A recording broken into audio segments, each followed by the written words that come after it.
गणपतीचा सण जवळ आलाय. सगळ्यांचीच आपल्या लाडक्या बाप्पा आणि गौरींसाठी फराळाची लगबग सुरू झाली. अशा वेळी बाहेरून पॅकेज मिठाई आणून ज्यात पाम ऑइल आणि शुगर खचून भरलेली असते, त्यापेक्षा तुम्ही घरी केलेल्या लाडूंनी गणरायाचं आणि पाहुण्यांचं स्वागत केलं तर. नमस्कार, मी शीतल काळे. शीतल भोजनम या चॅनलवरती आपलं स्वागत आहे. आज आपण बनवणार आहोत मूग डाळीचे लाडू, जे तोंडात घालताच विरघळतात.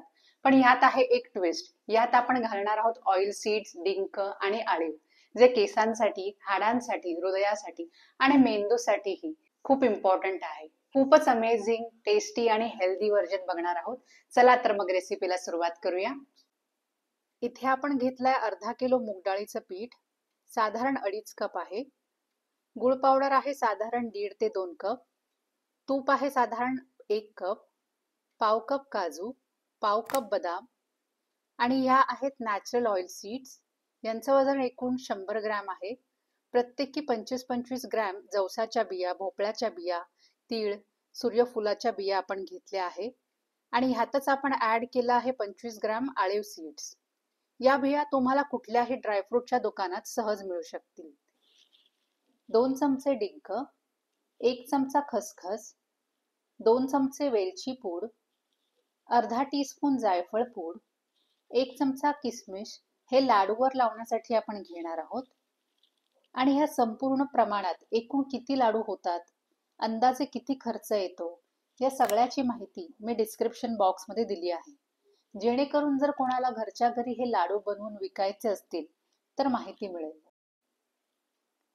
सगळ्यात पहिल्यांदा आपण एक जाडबुडाची कढई घेऊ आणि त्यात मध्यम आचेवरती ह्या सगळ्या बिया 5 ते 6 मिनिटासाठी हलक्या भाजून घेऊ.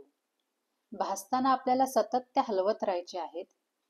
जास्त वेळ जर त्या बिया एकाच ठिकाणी राहिल्या तर जळतील आणि लाडूची टेस्ट खराब होऊ शकते.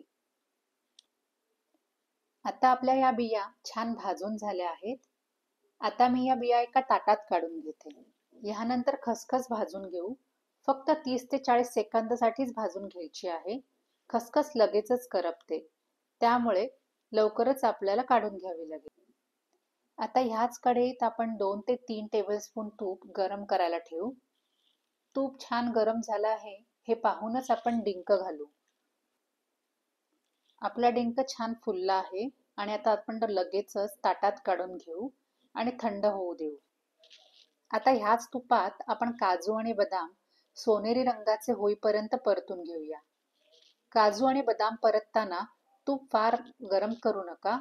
कमी आचेवरतीच हलक्या हाताने ड्रायफ्रुट्स परतून घेऊया, म्हणजे ते क्रिस्पी होतील. हे सगळं मी एकाच ताटात काढून घेतलं आहे, जेणेकरून थंड झाल्यावरती थोडा थोडा बॅचेस मध्ये आपल्याला मिक्सरमध्ये पल्स मोडमध्ये वाटून घेता येईल. ड्रायफ्रुट्स तळून झाल्यावरती याच कढईत आपण मुगाचं पीठ तूप न घालता कमी आचेवरती 10 ते 15 मिनिटासाठी सतत हलवत भाजून घेणार आहोत, जेणेकरून पिठाचा कच्चा वास नाहीसा होईल आणि पीठ जळणार देखील नाही. जर आपण तूप आधीच घातलं तर पीठ फार जड होतं आणि सतत हलवताना आपला हात भरून येऊ शकतो. म्हणून तूप नेहमी पीठ 10 ते 15 मिनिटं छान खरपूस भाजून झाल्यावरती घालावं. आता आपण हे पीठ 10 ते 15 मिनिटासाठी भाजून घेतलं आहे. यानंतर हळूहळू लागेल तसं तूप घालून अजून 15 ते 20 मिनिटासाठी सोनेरी रंगाचं होईपर्यंत गुठळ्या मोडत मोडत भाजून घेऊ. लक्षात ठेवा, पीठ भाजताना आपल्याला गॅस कमीच ठेवायचा आहे.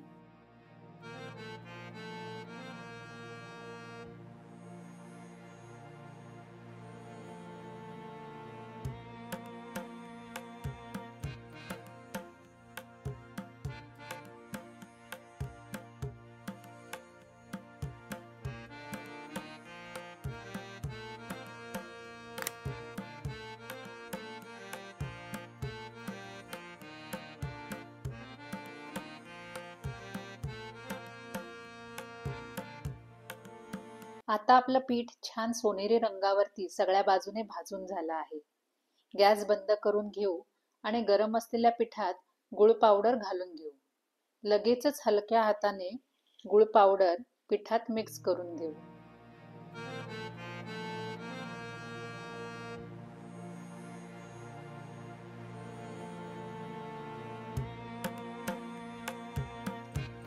हे मिश्रण एका परातीत काढून यातच आपण ग्राइंड केलेले ड्रायफ्रुट्स, ऑलिव्ह आणि सीड्स एकजीव करून घेऊ. याचबरोबर वेलची पूड आणि जायफळ पूडही घालून घेऊ.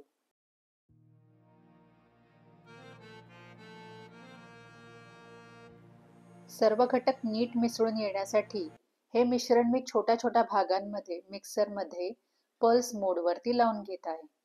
यामुळे सर्व घटक नीट मिसळून लाडू तयार करायला सोपं होईल.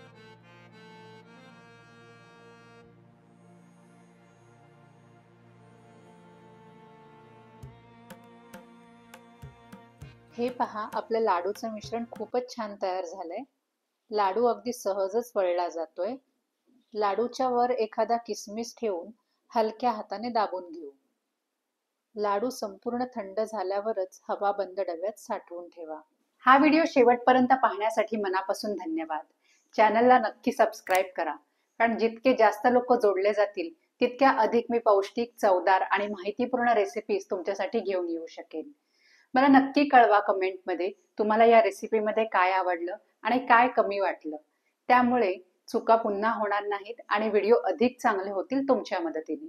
या व्यतिरिक्त तुम्हाला अजून कोणत्या आरोग्यदायी रेसिपीज बघायला आवडतील ते कमेंटमध्ये नक्की सांगा. आम्ही त्या बनवू आणि जास्तीत जास्त व्हॅल्यू देण्याचा प्रयत्न करू. आणि हो, हा व्हिडिओ जर तुमचं आयुष्य थोडं तरी सोपं करत असेल तर जरूर एका व्यक्तीसोबत शेअर करा, कारण कधी कधी एक पाऊल कोणाचंही आयुष्य बदलू शकतं. लवकरच भेटूया पुन्हा एका नवीन रेसिपीसह. तोपर्यंत लोभ असावा.